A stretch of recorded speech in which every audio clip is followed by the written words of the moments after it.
नमस्कार बच्चों, SKPCS academy में आपका स्वागत है। आज हम करंट अफेयर से संबंधित कुछ महत्वपूर्ण प्रश्न जानेंगे जो केंद्रीय बजट और उत्तर प्रदेश बजट से संबंधित हैं, जिन्हें हाल ही में केंद्रीय वित्त मंत्री निर्मला सीतारमण और उत्तर प्रदेश के वित्त मंत्री सुरेश खन्ना द्वारा जो बजट प्रस्तुत किया गया है उससे संबंधित ये प्रश्न है। तो चलें शुरू करते हैं। पहला प्रश्न देखें, 1973 में गठित ढेबर आयोग निम्नलिखित में से किससे संबंधित था? ऑप्शंस हैं निर्वाचन से, जनजाति से, फिल्म से या केंद्र राज्य संबंध से। क्या होगा सही उत्तर? राइट आंसर हो जाएगा जनजाति से संबंधित है। दूसरा प्रश्न देखें, केंद्रीय बजट 2023-24 में रेलवे हेतु कितने रुपए का बजटीय प्रावधान हुआ है? तो रेल बजट के लिए कितने रुपए इस बजट में दिए गए हैं? ऑप्शंस हैं 2.40 लाख करोड़, 3.40 लाख करोड़, 2.45 लाख करोड़ या 5.40 लाख करोड़। तो क्या होगा सही आंसर? इसमें राइट हो जाएगा 2.40 लाख करोड़। और आपको मालूम है रेलवे के लिए अब कोई अलग से बजट प्रस्तुत नहीं होता है। पहले अलग बजट प्रस्तुत होता था, आम बजट अलग होता था और रेल बजट अलग होता था। आम बजट और रेल बजट को अलग किया था एकवर्थ समिति ने। किसने किया था?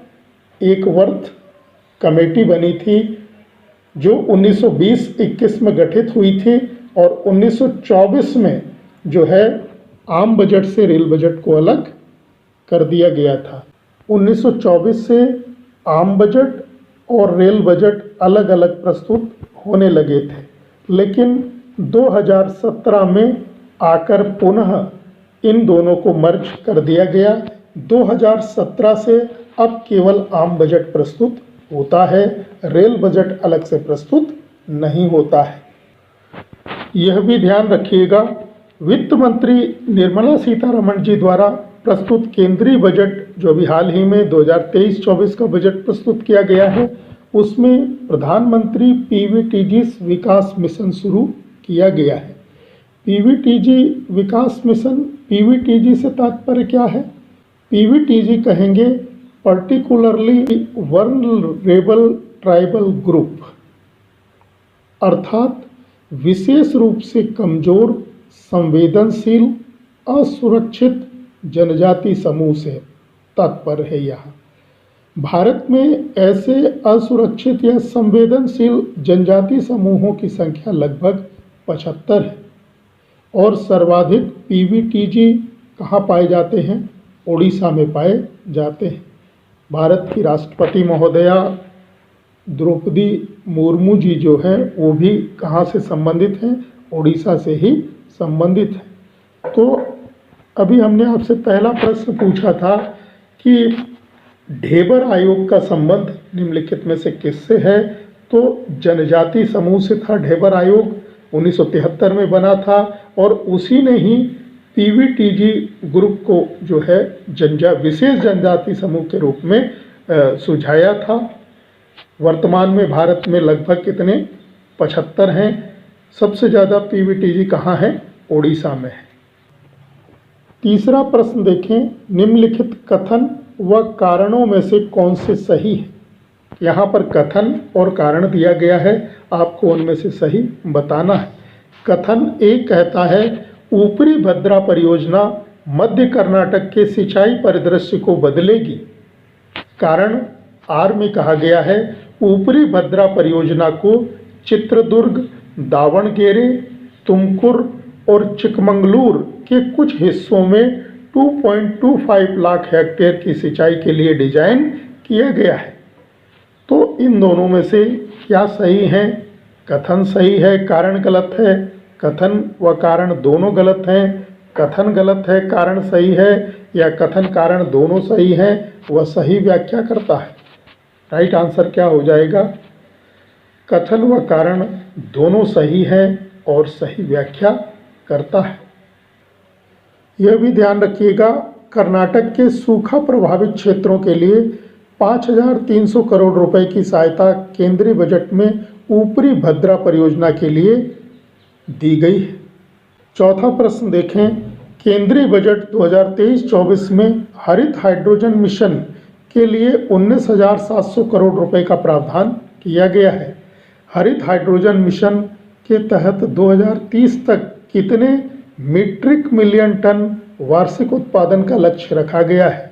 ऑप्शंस हैं 5 metric million tonne, 10 metric million tonne, 15 metric million tonne या 20 metric million tonne. Right answer हो जाएगा 5 मीट्रिक मिलियन टन। अगला प्रश्न देखें, निम्नलिखित को सुमेलित कीजिए। यहाँ पर कुछ योजनाएं दी गई हैं और उनसे संबंधित क्षेत्र दिए गए हैं।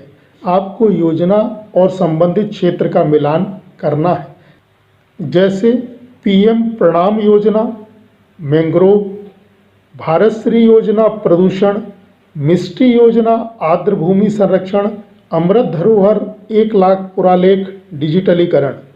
तो इनमें सुमेलित करना है आपको। सही आंसर क्या होगा? मिलाएं देखें। पीएम प्रणाम योजना है प्रदूषण से संबंधित, भारत श्री योजना 1 लाख पुरालेख डिजिटलीकरण से संबंधित है, मिष्टी योजना मैंग्रोव से संबंधित है और अमृत धरोहर आर्द्र भूमि संरक्षण से संबंधित है। तो इस प्रकार से राइट आंसर क्या हो जाएगा? डी हो जाएगा। छठा प्रश्न देखें, उत्तर प्रदेश के वित्त मंत्री सुरेश खन्ना द्वारा प्रस्तुत 2023-24 यूपी बजट में 4 नए राज्य विश्वविद्यालय बनाने की बात कही गई है, जो निम्नलिखित में से किन जिलों में बनाए जाएंगे? ऑप्शंस हैं कुशीनगर, देवरिया, मिर्जापुर, मुरादाबाद, या कुशीनगर, देवीपाटन, मुरादाबाद, मिर्जापुर, या सिद्धार्थनगर, मिर्जापुर, देवीपाटन और मुरादाबाद, और लास्ट है बाराबंकी, सिद्धार्थनगर, मुरादाबाद और कुशीनगर। तो किस में बनाए जाएंगे? ये बनाए जाएंगे कुशीनगर, देवीपाटन, मुरादाबाद और मिर्जापुर में। अगला प्रश्न देखें, हाल ही में प्रस्तुत उत्तर प्रदेश बजट 2023-24 में किस योजना के तहत युवाओं को मुफ्त में टैबलेट और स्मार्टफोन दिए जाने की बात कही गई है? ऑप्शंस हैं मुख्यमंत्री योजना, अलंकार योजना, दयानंद सरस्वती योजना या विवेकानंद योजना। तो ये दिए जाएंगे स्वामी विवेकानंद युवा सशक्तिकरण योजना के तहत। अगला प्रश्न देखें, उत्तर प्रदेश बजट 2023-24 में मुख्यमंत्री सामूहिक विवाह योजना के तहत कितने करोड़ रुपए का प्रावधान किया गया है? 500 करोड़, 600 करोड़, 700 या 1000 करोड़? राइट आंसर क्या होगा? 600 करोड़ रुपए का प्रावधान किया गया है। अगला प्रश्न देखें, उत्तर प्रदेश बजट 2023-24 में साइंस सिटी और नक्षत्रशाला बनाए जाने की घोषणा की गई है, जो निम्नलिखित में से किन शहरों में बनाए जाएंगे? ऑप्शंस हैं आगरा वाराणसी, प्रयागराज गाजियाबाद, आगरा मेरठ या वाराणसी कुशीनगर। तो इनमें से किन शहरों में बनाए जाएंगे? राइट आंसर हो जाएगा आगरा और वाराणसी में बनाए जाएंगे। अंतिम प्रश्न देखें, उत्तर प्रदेश बजट 2023-24 में वेद विज्ञान अध्ययन केंद्र की स्थापना की घोषणा की गई है, जो निम्न में से किस स्थान पर बनाया जाएगा? ऑप्शन से काशी, नैमिषारण्य, बलिया या लखनऊ।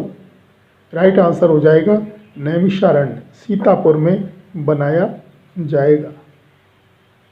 तो ये कुछ महत्वपूर्ण प्रश्न थे, इन्हें आप ध्यान रखिएगा। धन्यवाद।